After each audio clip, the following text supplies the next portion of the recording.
Peace, beautiful soul. Welcome back to my channel. It is me, Soli, the Mystic Spiritual Advisor. Now, here on my channel, every video I create is dedicated to the expansion of your awareness. Now, today, I just wanted to discuss, being true to yourself and what that means, when people say always be true to yourself, what does that specifically mean, or what are they specifically saying? I want to say being true to yourself ultimately is an indication of authenticity.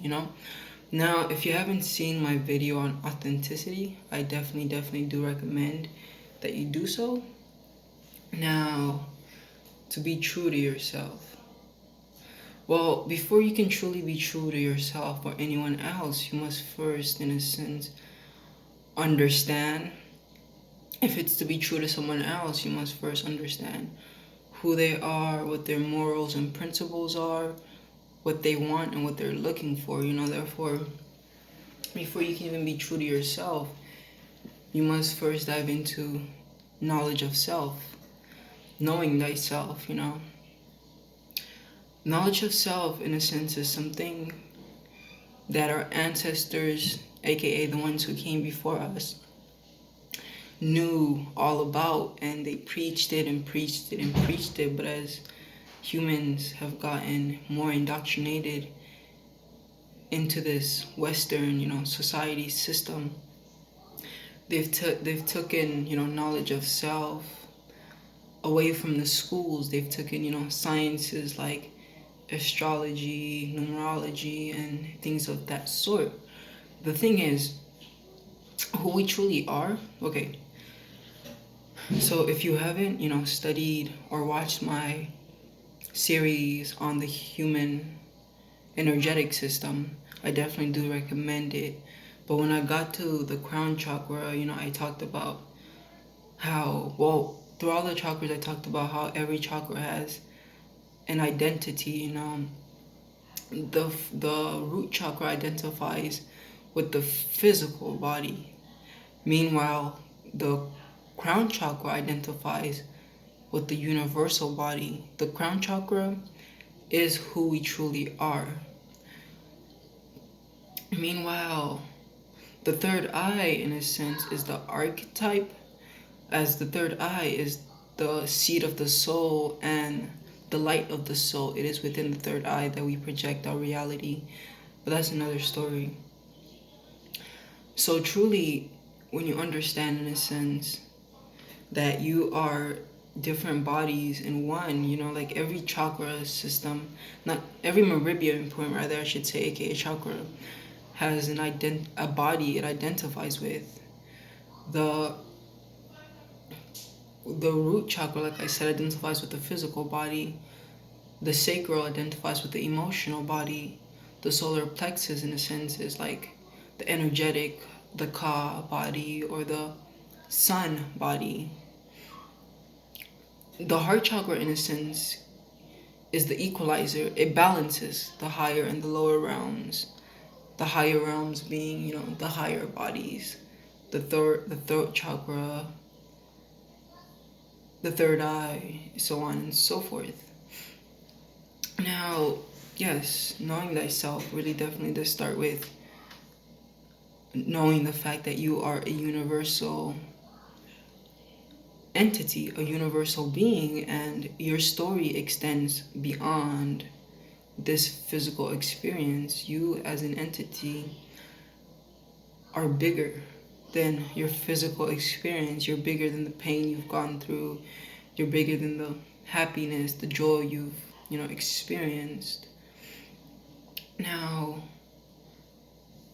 being true to oneself is, well, first and foremost, in order for you to be true to yourself, in a way, you must first have a truth. You must understand morality. I feel, studying the universal principles is a great place to start. The 7 Hermetic principles are really great. Once you understand the 7 Hermetic principles, then you yourself get embowed with, principles. you understand, the principle of karma, aka cause and effect, the principle of vibration, so on and so forth, then therefore you start acting like so. Religious people, for example, they are true to, they're not truly true to themselves completely, I want to say. They're more true to an ego that they have constructed due to their belief systems.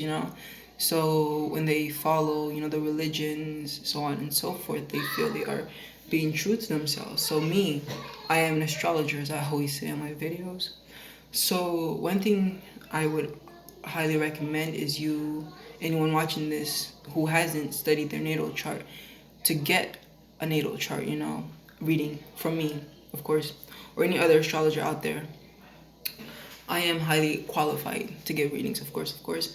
I would recommend, getting a natal chart reading to start off with, because once you understand your natal chart readings, you start to realize your weaknesses and your strengths. You start to realize why it is that maybe you're highly emotional, why it is that maybe you're hella communicative, so on and so forth. For example, with me, before I go on to speak about me, once you understand who you are and then you are true to yourself, the universe prospers for you. It aligns for you. Everything starts to unfold in your favor. Once you start to know your path and walk your path, the universe is in complete harmony with you. Me, for example, my natal chart, all of my energies ultimately are indications that I am here to be a teacher. I am here to teach. We truly, though, as human beings, we truly don't really learn anything we didn't know before. All of this is but an experience of remembering. We're just re-putting together, if that makes sense. We are to member, in a sense, if I'm not mistaken, is to put together, to put back together. So when you learn something, all you are doing, in a sense, is, connecting the dots. And it's hilarious the way the brain works. It works through neurons. When you learn something, you create new neuron connections, and in a sense, that's literally what we are doing. We are simply connecting the dots. It's not like me, for example. The reason why I was able to pick up astrology so quickly was because I wasn't precisely learning, I was rather remembering. So when you remember who you truly are, you can be more true to yourself. When you know who you truly are, you can truly be true to yourself, in the sense of, like, for example, with what is happening, we can either be true to the false illusion that is being projected upon us, by the secret societies that are attempting to depopulate us humans, because this is honestly what is really going on. It's a means of depopulation. They really want to depopulate us, and it's bigger than, CV, so on and so forth. I choose to, use, and from now, so on and so forth, I'll be rather using, in a sense, code word, you can say, like, CV. Then I guess I'll figure the others along the line, but it's like, they are filtering information. They're filtering information. They're shutting people down, in a sense, or blocking people, rather, I should say, because they don't want the truth to come out, So yeah, this is where we have come. Wow. I laughed because I seen this meme yesterday, right? And it was like a dog, except it was like dressed into like a human avatar or whatever. It had a dog face, but it had a human body, and it was like, I think it was like 1980s or something.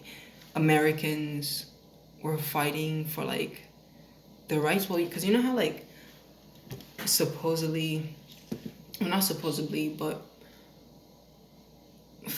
like the whole his story of America, in a sense, is really faulty and false, but we'll just say the information they give us. They came here to fight for freedom, and it was like the 1980s we were fighting for freedom, and now it's like we have ultimately, in a sense, not many rights, you know. And I also want to say this: a lot of us think that America is where is, in a sense, the heart of things. America, a lot of us think that America, in a sense, is like the heart, you know, the heart of like where everything is imitating. I mean, emanating, spreading out, radiating, so on and so forth. But the reality of it is, it's more or less the UK or England that, in a sense, is the heart of things. And it's like, if, you know, David Icke and any other person who claims that, you know, it is reptilians whom are doing all the shit they were doing, then to me it really makes sense that the United Kingdom, you know, where the Queen resides, is where it all is happening, you know. It's like the center, if that makes sense. And this is because reptilians, they are, in a sense, how do I put this? They are, I forget the name, but you know, their leader is actually female.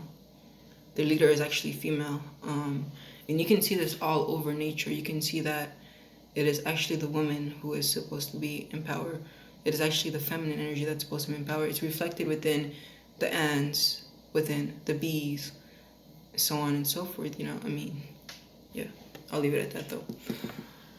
But yeah, truly knowing thyself really begins with, I mean, being honest and true to oneself really begins with understanding and creating boundaries for oneself, creating principles for oneself, and having a truth which one lives by. You can't be true to yourself unless you have a truth, you know. You really can't be. One of the things I live by, for example, is I truly believe that if I have, I will always give, for I know that I am sometimes in need as well, you know. So whenever I have, I always give. But let's say I have and I'm not giving, I have and I walk across someone who is in need, you know, and I choose not to give, then in a sense I am not being true to myself. So I do want to know, before I go, what are some principles and morals you live by? I would, you know, so in the beginning of my journey-ish, I studied, you know, the Hermetic, the 42 laws of Ma'at, you know, the 42 laws of Ma'at, and that, in a sense, yeah, you know, that was cool, gave me some insight, so on and so forth. But yeah, you know, I would definitely recommend that you kind of take some time today. I mean, being in quarantine, I'm pretty sure a lot of us have a lot of free time on our hands, you know. Recommend that, you know, you take some time today, pull up a sheet of paper, write down your morals, you know, what do you live by, what do you believe in, what do you live by, what do you believe in, so on and so forth, you know, what are your principles, what don't you stand for, what do you stand for? And I would honestly want you to make it a daily habit, in a sense, to write this down. Why do I say this? Because you see, when you write things down, one, what you are doing is you are, the act of writing, what it does, in a sense, is it literally emits a vibration out into the universe. You know, yes, words are powerful, but sigils and symbols, which are what letters are powerful as well, you know. So when you write something down and you write it repetitively, it's the repetition that makes something a ritual. But yes, when you write it down more than once, what happens is it gets ingrained within your subconscious mind. Anything that gets ingrained within your subconscious mind gets reflected out into the universe, aka out into your universe, for you are the universe. You are the universe. The universe resides within your subconscious mind. This is what I, you know, have came to realize. This is why anything that sinks into your subconscious mind gets reflected out into the universe. For example, me, you know, I submerge myself completely in the energies 369, you know, which ener- numbers in a sense are nothing but symbols that represent energies. They all represent, you know, energies in a sense. 369, they represent the backbone, the spiritual aspect of life. Meanwhile, 1, 2, 4, 5, 7, 8, in a sense, represent more of the physical realm, the physical principles that govern this world, you know? 369, energy, vibration, frequency. Yes, you know, so I started working with these numbers and energies, and now, you know, when I look around and I look about, I see 369, you know, I see I see 3, I see 6, or I see 9, or I see a sequence of it, you know, or I see 15, or I see 48, so on and so forth. You know, all these numbers equal to 6, 3, or 9. But yes, you guys, this has been it. Definitely leave a comment below telling me what are some things you will stand for and some things you don't stand for. You know, I definitely feel like when we share our beliefs, we definitely inspire. We definitely inspire. And I also feel like accountability is really important. You know, we definitely, at this time more than ever, I definitely feel like community is important. But not only that, we need to start holding one another accountable. Accountability is really important, but accountability is something that is important, but nevertheless, it really isn't, you know, like something that you see everywhere, like in specific communities as well. I will say that. But yeah, we really need to start holding one another accountable, you know. And I really do feel like we need to pass the group thing, you know, the racial thing, because the reality of it is, shit, in my past life, for all I know, I was probably a black dude. For all I know, I was probably homosexual. For all I know, I was probably a woman. You know, it's like we need to realize this. We need to realize that, like, being prejudiced to other groups is dumb. You know, it's like dumb. Like, reincarnation is a real thing. This is why karma is a real thing. Karma is proof that reincarnation exists. When you do one thing, another thing happens to you. It is naive of us to think that once we die, everything will just hit the fan. But yes, you guys, thank you for watching. I hope you enjoyed. Definitely do like, share, and subscribe. And as I always say, namaste, peace. Have a beautiful, beautiful, blessed day. Beautiful soul. Peace.